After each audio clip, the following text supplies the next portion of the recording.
AI is rewriting the rules of e-commerce in real time. Agentic shopping is coming. When AI agents are buying for your customers, will your brand even show up in their cart?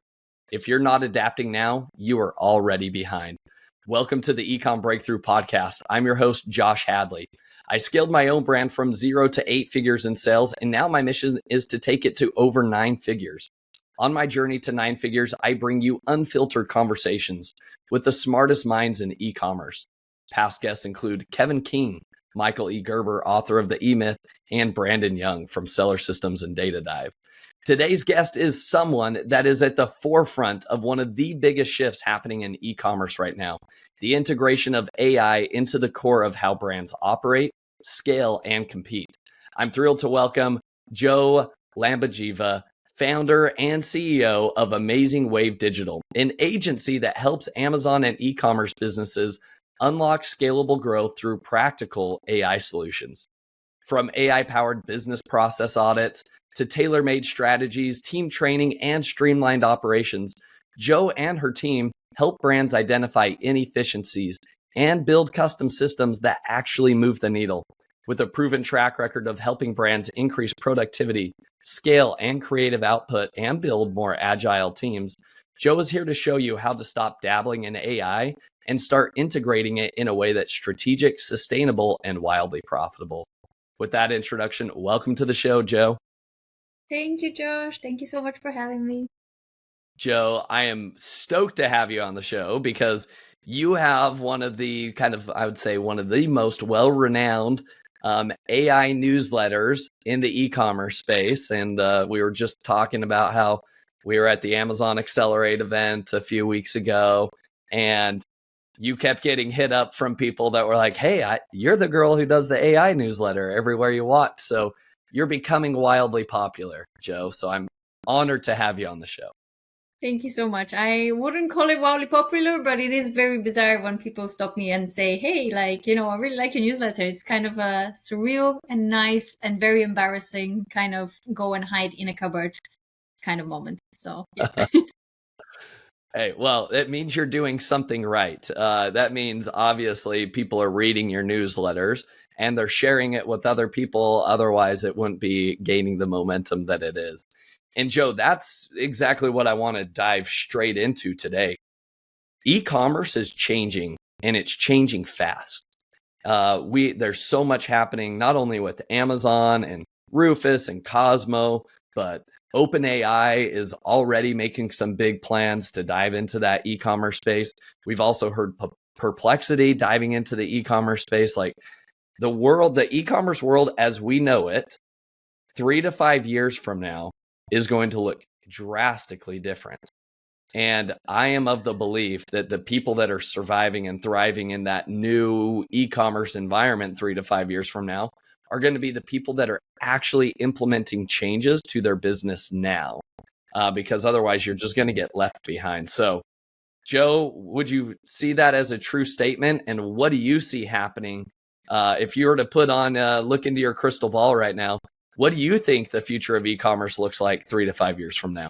Yeah, funnily enough, I would be even so bold to say it's not even 3 to 5 years from now. I think it's more in the space of 1 to 2 years. I think people don't necessarily realize exactly how fast AI is moving. I've been writing my newsletter for about a little more than 2 years now, and I write it every week, 3 times a week, and it's been kind of like a crazy ritual that I do every week.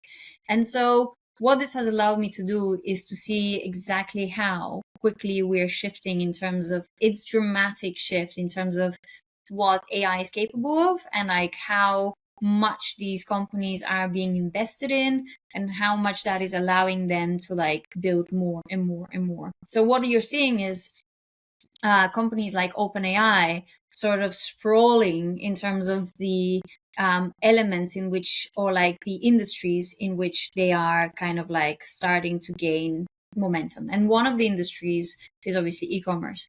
And, just last Monday, so in, what is it now, the end of September, OpenAI just announced that ChatGPT now can accept essentially purchases within the environment of ChatGPT, which is, it's insanely huge news for e-commerce. Because if you just put it into the context of where we are in terms of ChatGPT usage, ChatGPT has 700 million weekly users, right? And these are users that are insanely trusting towards ChatGPT. I think most people, like just general users, are not always able to catch when AI is hallucinating or saying something factually incorrect. So there is just a really huge trust within ChatGPT, and I would say it's probably as big as a trust that consumers have towards Amazon. And so that's why this is so huge, because if ChatGPT, when you ask a very specific question about that pair of hiking boots with like that particular padding and that particular size at that particular price, gives you 3 options and recommends you those, well, you bet you that the consumer is most likely going to pick one of those 3 options. And so really, and we've looked at, like, we've seen this in terms of data, although in the grand scale of things, still AI-driven traffic to website is still not such a huge chunk in terms of the actual intent, and the conversion rate that this traffic is achieving is so high. Like, Ahrefs did, again, like about a couple of months ago, a study where they found that less than 1% of traffic leads to 12% of overall conversions. I mean, it's insane. So, and there was another stat that came out last week, was that 20% of all referral traffic to Walmart is now coming from ChatGPT. So, everything is kind of like stacking up. This is super high intent traffic, is growing really fast. ChatGPT is going really fast. And it's not just ChatGPT, we are focusing too much on just one platform, but we have platforms like Perplexity, we have platforms like Claude, and then we're not even like scratching the surface of the fact that Meta is like one of the biggest investors in AI right now. And so if you really just start putting all of this into like one neat package of what this means, it means that, shopping is going to be very soon very AI powered. And for that reason, you have to start making some smart decisions about how to like pivot your business and sort of diversify your risk if you are just like basically focused on just one platform, e.g. Amazon. Yeah, no, I love that. And I believe the same thing. I think you're right. Like this could be a lot faster 1 to 2 years from now. I think 5 years, we have no idea where this thing's going to go. But here's what I think is going to happen. Just as like people will have kind of personal shoppers, right? That will go out to the mall and buy a bunch of different clothes in a couple different sizes and colors and patterns, et cetera. And then they bring them back home. And then that the customer ends up saying, hey, I like this, I like that, this fits well, this doesn't fit well. Like what AI is going to do, and I think this is the important thing to like convey to the listeners, is like, this isn't necessarily anything new per se. It's an old way of things that have already been happening in our world, but it's just being brought to the masses. Okay, so now you're going to have more personal shoppers, which is going to be your AI agent, which is simply looking around, knowing your preferences, knowing all of your million data points of who you are, and then is going to recommend very specific brands and very specific patterns or designs or styles or colors to you because it knows you so well. And so I think the important aspect here is, as you mentioned, the other aspect of this that is not necessarily new, but it is changing. This is basically search engine optimization, right? And we're seeing kind of the death of traditional SEO on Google, right? Like that's not a big topic of conversation right now, because you're right. Like the domains that are referring website traffic right now, it's primarily like all of the AI tools right now, whether it's Meta, Claude, Perplexity, ChatGPT, etc. So if that's the case, what's exciting to me is, like, for me personally, like I was never in the Google SEO game, right? Like that was never a core competency for me. But hey, this is a new, like the playing field has been leveled. And so now it's a new level of SEO that, hey, if you want to get in, now's the time to get in. Everybody has an equal footing.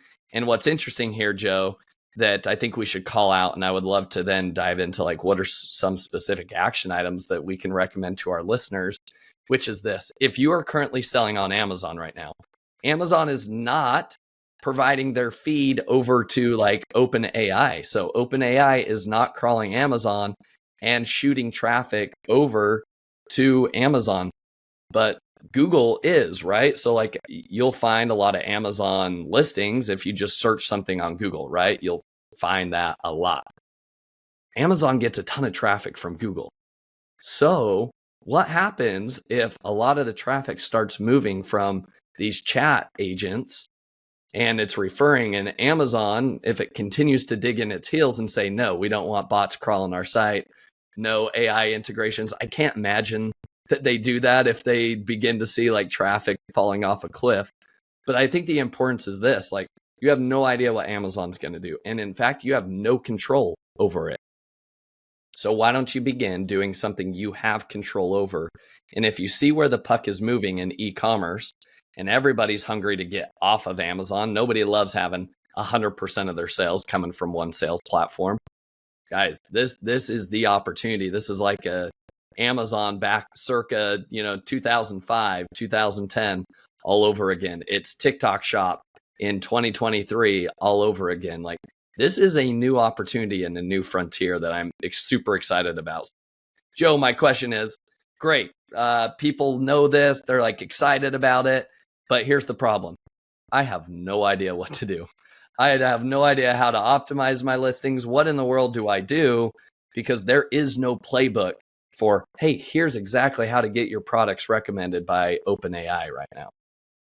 Yeah, and I think this is really important to bear in mind. Like anyone, including me, who says like, there is only one way and this is the way is probably full of shit. Like, the reality is that no, there isn't yet an official like advice. This is so new. And, we're all kind of scratching our heads and still figuring out, okay. And also the biggest problem actually of this entire field is the measurement. Like at the moment, the way that AI trackers, like in terms of like mentions are working is by, going and measuring the number of quotes for a particular sort of like search quote.